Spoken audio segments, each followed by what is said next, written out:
Hello everyone, स्वागत है आपका आपके फेवरेट चैनल एसएम ट्यूटोरियल्स में। बच्चों, आज हम क्लास 10th इकोनॉमिक्स के डेवलपमेंट के सेकेंड पार्ट के बारे में पढ़ेंगे।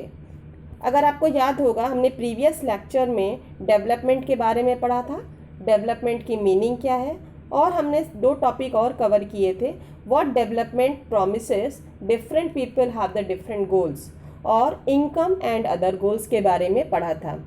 आज इस लेक्चर में मॉड्यूल में हम लोग 3 टॉपिक कवर अप करेंगे, जिसमें पहला है national development, how to compare different countries और स्टेट्स, और इनकम एंड अदर क्राइटेरियाज। तो आइए पढ़ते हैं नेशनल डेवलपमेंट के बारे में।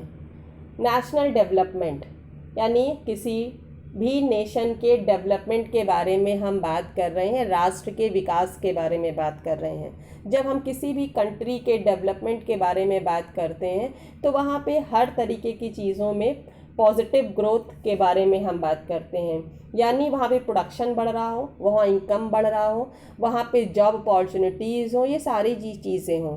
ठीक है, means each and every citizen of the country has his own thinking behind what the development of the country should be alive. सभी के लिए अलग अलग तरीके का डेवलपमेंट होता है, हर तरीके से लोग अपनी कंट्री के बारे में सोचते हैं। कोई सोचता है कि प्रोडक्शन बढ़ जाएगा तो डेवलपमेंट हो जाएगा, कोई सोचता है okay nobody will be illiterate तो डेवलपमेंट हो जाएगा। ठीक है, डेवलपमेंट की परिभाषा अलग अलग तरीके से है, बट जो सबसे अधिक फेमस क्राइटेरिया है, सबसे अधिक हम कह सकते हैं, हम जब डेवलपमेंट की बात करते हैं तो हम देखते हैं कि किसी भी कंट्री में अगर लोगों की इनकम बढ़ेगी तो क्या होगा, उस कंट्री का डेवलपमेंट होगा। अब हम देखते हैं कि हम किस तरीके से कंट्रीज़ और स्टेट्स को आपस में कंपेयर करें। आप अलग अलग न्यूज़ चैनल्स में अलग अलग तरीके से पॉइंट्स देखते रहते होंगे, कभी न्यूज़ सुनते रहते होंगे, ये कंट्री डेवलप कंट्री है, ये डेवलपिंग कंट्री है, ये अंडर डेवलप कंट्री है। इस तरीके के दिमाग हमारे दिमाग हमेशा आते रहते हैं। हम किस तरीके से आप उसको डिफाइन करेंगे कि ये कंट्री डेवलप्ड है, ये कंट्री अंडर डेवलप्ड है। ओके, तो सबसे बड़ी चीज़ ऐसा नहीं है कि सभी में एक तरीके से सिमिलैरिटी है तो वो डेवलप्ड कंट्रीज़ हो गई। कुछ उनमें सिमिलैरिटीज़ भी होती हैं तो कुछ डिफरेंस भी होते हैं, क्राइटेरिया भी उनके अलग अलग हो सकते हैं। बट जो मोस्ट इम्पॉर्टेंट हम कह सकते हैं फैक्टर है, जिस बेसिस पे हम किसी भी कंट्री या स्टेट को डिफ्रेंशिएट या कह सकते हैं कंपेयर करते हैं, वो क्या है, इनकम है। ओके, डेवलपमेंट को जब कंपेयर करते हैं तो जैसे आप देखते हैं वर्ल्ड बैंक जब डिफाइन करता है डेवलपमेंट को तो सिर्फ वो पर कैपिटा इनकम को डिफाइन करता है। ओके, कि यहाँ की पर कैपिटा इनकम ऐसी है तो इसलिए वो कंट्री रिच कंट्री है, वो पुअर कंट्री है, इस तरीके से है। बट जब आप ह्यूमन डेवलपमेंट रिपोर्ट देखते हैं, मतलब ह्यूमन से भी डेवलपमेंट की चीज़ें देखते हैं, तो सिर्फ पर कैपिटा इनकम के साथ वहाँ की हेल्थ, वहाँ की एजुकेशन, अलग अलग फैक्टर्स को भी इंक्लूड करते हैं। Per capita income, per capita income और average income, per capita income को हम एवरेज इनकम भी कहते हैं। It measures the average income earned per person in a given area, city, region, country और country in a specified year. It is calculated by dividing the area's total income by its total population. जैसे suppose आपको अपने घर की पर capita income check करनी है तो आप क्या करेंगे, जितने लोग आपके घर में हैं, जितने लोग आपके यहाँ काम कर रहे हैं, उन सब की इनकम को आपने ऐड कर लिया और उसके बाद आपके घर के जितने भी मेंबर्स हैं उनसे आप डिवाइड करेंगे तो आपको पर कैपिटा इनकम पता चल जाएगी। तो इसी तरह पर कैपिटा इनकम को कैलकुलेट करने का फॉर्मूला ये है कि total income of an area divided by the total population.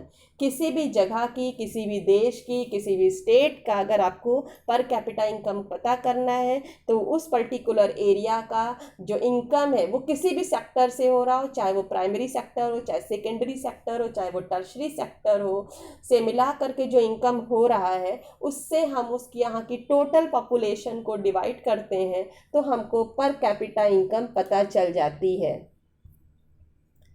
अब हम इनकम के अलावा अलग अलग क्राइटेरियाज की अगर हम बात करें तो हम कई अलग चीज़ों पे आते हैं, जैसे when considering development people are not only think of better income but also other goals like the security, respect for others also. तो इसलिए इन चीज़ों में हमारे कई चीज़ें बहुत अधिक इम्पॉर्टेंट हो जाती हैं अगर हम इनकम के अलावा अलग अलग क्राइटेरियाज पे जाते हैं। तो आप देखेंगे कई आपके फैक्टर्स हैं, जैसे कि लिटरेसी रेट वहाँ की जान कैसी होनी चाहिए, इन्फेंट मॉर्टेलिटी रेट क्या होती है, एंड नेट अटेंडेंस रेशियो क्या होता है। चलिए हम आपको इन्फेंट मॉर्टेलिटी रेट के बारे में बताते हैं। इन्फेंट मॉर्टेलिटी रेट को देखिए, इस जैसे हम उसको डिफाइन करते हैं, is the death of a child less than 1 year of age. Infant mortality is the death of a child before the child's first birthday. इसको ये भी आप कह सकते हैं, मतलब 1 साल के अंदर बच्चे की अगर पर्टिकुलर एरिया में एक एरिया में बच्चे कितने कह सकते हैं जो बर्थ लेते हैं, ओके, उसके प्रपोर्शन में कितने बच्चे वहाँ पे कहते हैं उनकी डेथ हो जाती है, उसको हम इन्फेंट मॉर्टेलिटी रेट कहते हैं।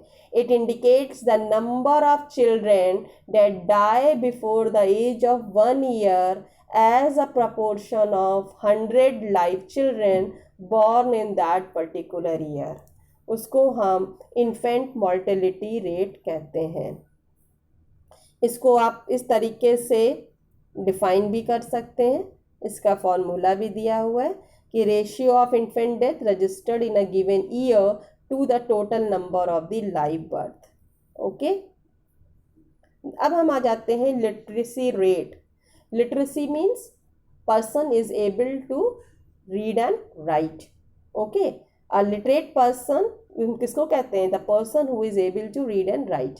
ठीक है, तो जो लिटरेसी रेट है, कंट्री का लिटरेसी रेट है, it is the proportion of the literate population in the 7 and the above age group।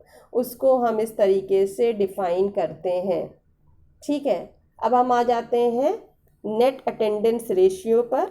Total number of the children of age group 14 and 15 years attending school as a percentage of the total number of children in the same age group। उस age group के जितने लोग हैं उनमें से 14-15 साल के कितने बच्चे स्कूल जाते हैं, उनका जो रेशियो होता है वो नेट अटेंडेंस रेशियो कहलाता है।